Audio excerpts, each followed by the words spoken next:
ছয়গাঁৱৰ গৰৈমাৰীৰ শিঙিমাৰীত 4খনকৈ আঁচনিৰ আধাৰশিলা স্থাপন বিধায়ক ৰেকিবুদ্দিন আহমেদৰ।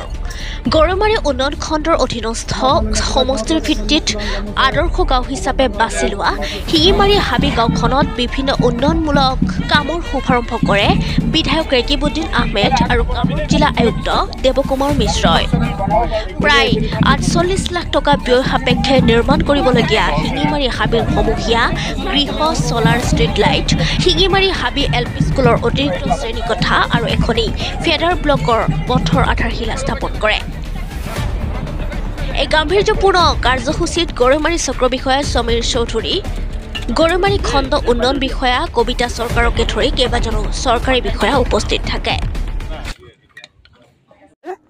আয়ুক্ত কামৰূপ জিলাৰ আয়ুক্ত মহোদয় ডাঙৰীয়াৰ উপস্থিতিত আমি শিঙিমাৰী হাবি মডেল ভিলেজ আৰু ইতিমধ্যে কুকুৰমাৰাৰ ফাৰ্ষ্ট ফেজ ছেকেণ্ড ফেজ আৰম্ভ হৈছে।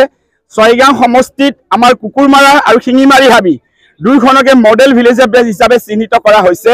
যোৱা সময়ত আমি 50 লক্ষ টকাৰ কাম কৰিলোঁ আৰু আজিৰ এই পবিত্ৰ দিনটোত আয়ুক্ত মহোদয়ৰ তত্বাৱধানত তেখেতৰ নিৰ্দেশত আমি আজি আৰু 50 লাখ টকাৰ কাম আগবঢ়াই আছোঁ আৰু অনাগত কেইটামান বছৰৰ ভিতৰত আৰু আমি 4 কোটি টকা ইয়াত ব্যয় কৰিম।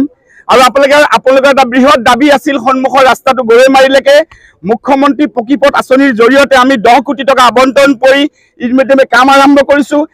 ইয়াত আপোনালোকে ফায়াৰ ষ্টেচনৰ দাবী আছিল, তাক আমি কৰি আছোঁ।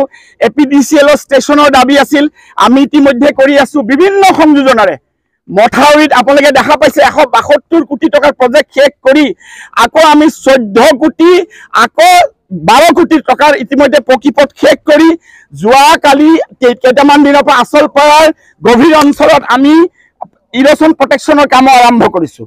আপোনালোকে আশীৰ্বাদ কৰিব। বিভিন্ন উন্নয়নেৰে এই সমষ্টিক আগুৱাই লৈ যোৱা হ'ব আৰু চৰকাৰৰ সংশ্লিষ্ট প্ৰত্যেকটো বিভাগক, বিশেষ কৰি আমাৰ আয়ুক্ত হেড অফিচ কামৰূপৰ যিদৰে আমাক সকলো ফালৰ পৰা আমাক সহায় সহযোগিতা কৰিছে, তেওঁলোক ধন্যবাদৰ পাত্ৰ। আৰু আমি সকলোকে আহ্বান জনাম, সততাৰে যাতে স্কিমবিলাক সমাপন কৰা হয়, ৰাইজক যাতে ইয়াত সংযোজন কৰা হয়। অনাগত সময়ত প্ৰত্যেকটো ক্ষেত্ৰত ট্ৰান্সপাৰেণ্টলি আমি যাতে কৰিব পাৰোঁ। কস্তুৰবা বালিকা বিদ্যালয়ত আয়ুক্ত মহোদয়ৰ তত্বাৱধানত এটা অনুষ্ঠান আছে, ছাত্ৰ ছাত্ৰীসকলক লৈ আমি তালৈ যাব লাগিব। এটা অনুষ্ঠান কৰি আমি তালৈ যাম।